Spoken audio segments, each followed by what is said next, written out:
What's a good word, everyone? It's your boy DKB here. I just want to say thanks for all the support. The channel's been steadily growing, and the number you see below, you can drop a text, shoot a voicemail, any ideas, topics, collabs, etc. you guys want to see. I'll include them in future videos and live streams, and I'll catch you again. Be easy. What's a good word, Jets fans? It's your boy DKB here. I have my Discord link in the description as well. Come kick it with us. It's a good time. With that said, though, I'm breaking down another member of the 2025 New York Jets undrafted free agent class. And what feels like it's realistically only been a month feels like a couple, because I've been waiting to get to Germany guard Leander Wiegand for a long time. He was the guy at the top of my list when it comes to curiosity, and it's been peaking for some time now. I think the initial question marks are, of course, because he's an international player. He's coming in on the IPP program. So what's the background? What's the story? How did he get here? I think clearly he fits the mold of what Aaron Glenn would love to see. I think any IPP guy generally is going to be someone that Aaron Glenn could fall in love with. You talk about resilience, you talk about toughness, and then just the interest of someone that's playing in a different league that's not the NFL or, the UFL, the XFL, any one of those, right? Not too different from my interest in stickers from last year. So with that said, he's coming in at 6'5", 318 pounds, 25 years old. When you look at him on the New York Jets website, they have him just labeled as an offensive lineman. So there's a bit of anonymity in what position he's actually going to play. And if it was my preference, I would probably continue him playing at guard, which is where he's been at the three different teams at the European Football League level that he's played at. So I think he's built to be able to make the transition to tackle as well. But for someone that's maybe naturally a guard, you don't hear too many of those stories where you want to actually switch someone to tackle. But he has the wingspan, he has the arm length, he probably meets the minimum qualifications from a weight size standpoint, and he's going to be able to go out there and pack one hell of a punch. So I think if you're talking about 53-man roster-wise, his best option to make the team is as a guard. But even if it doesn't happen at guard as well, I think he's a guy that ultimately gets stashed on the practice squad since he doesn't take up an official spot due to that IPP exemption. And he'll have to battle out the Robert Saleh IPP selection, which would have been Obina easy. So we'll see what happens there. My money right now was on Leander as a guy that I liked a little bit more than what I covered from Obina last year. He also has a ton of mentors that we should be paying attention to because it was huge for him. And I think part of this guard conversation, when you talk about why it makes more sense there, he was asked from a film standpoint, who's he really looking at and looking to kind of implement technique and stuff for. And he picked Chris Lindstrom, Falcons guard, as someone that he really kind of idolizes and thinks is one of the best guards in the NFL. So we'll see what happens. But some of the people that have mentored him: Christian Moore, who was a former defensive end in the NFL as well as playing internationally in the early 2000s. Huge name. And then one of the more intriguing ones as well is his time with Munich Ravens. He was actually trained by all-pro tackle Joe Thomas, a stalwart, one of the ultimate left tackles to ever come into the NFL, right? Legendary stuff with not giving up pressure, sacks, all that good stuff. So two guys that really know their stuff when it comes to just what it takes to play in the NFL. But in Joe Thomas's case specifically, that can't be highlighted enough. Being able to spend time, and that doesn't always translate well, right? Like guys that have been all pros or Hall of Famers don't always know how to identify talent and stuff, but from a technique standpoint, from fundamentals, from all of the experience they have that they can impart on somebody in a short time span, is a huge deal. Now, he played in the European League of Football, the EFL, so you'll see that if you do a quick Google search on him. And the International Player Pathway Program is one that I knew like kind of bare minimum about anyways, right? I know from the NFL perspective, roster exemptions and all that kind of stuff, but what goes into making the IPP program or what they do on like a day in day out basis, I wasn't aware of, right? So high level wise, it's like a 10-week program that they go to once they get accepted, and this leads into them getting a pro day and then potentially getting drafted or going into UDFA territory, maybe returning back to the EFL. So he specifically was asked about kind of his routine during this process.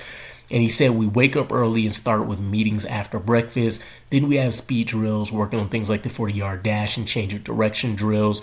After that, we hit the gym twice a week for upper body and twice for lower body. After lunch and a short break, we go for treatments, followed by football practice. The day ends with more meetings, dinner, and sometimes even extra film study. And then he throws in there that he ends up giving himself an additional night session that may consist of positional drills, but always extra film work as well. So he's a guy that wants to hit the ground running. He doesn't want to just make it to the NFL and say that he's been a part of a team. He wants to actually be able to go out there and contribute, start, or maybe even if it's in a backup role, but ideally work himself into a starting position, which is a huge plus. And I've heard some people that have mentioned he's farther along than many other, not for the New York Jets specifically, but for his knowledge as part of being in the program. He's more knowledgeable about the NFL and the rules and, techniques and stuff than most players coming in, which is big.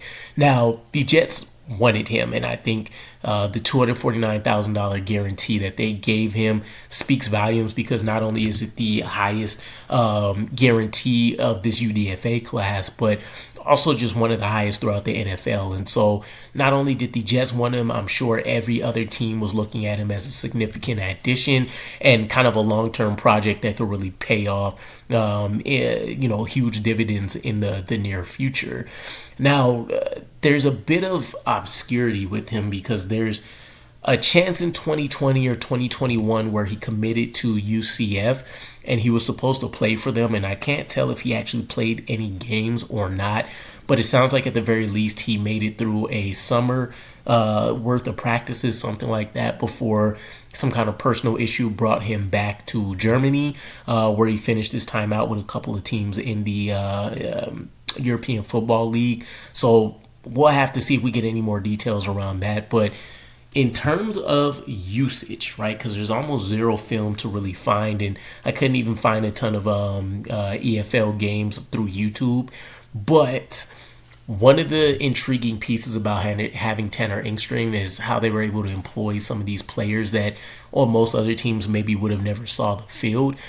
You look at Dan Skipper as a player deployed in a similar role to what we can see out of Leander if and when he makes the roster, where he was used as a jumbo extra lineman and then also an eligible receiver. And the eligible receiver piece sticks out because Leander also kind of moonlighted as like tight end throughout his tenure with the EFL, which just speaks to the level of athleticism and stuff that he's bringing over with him.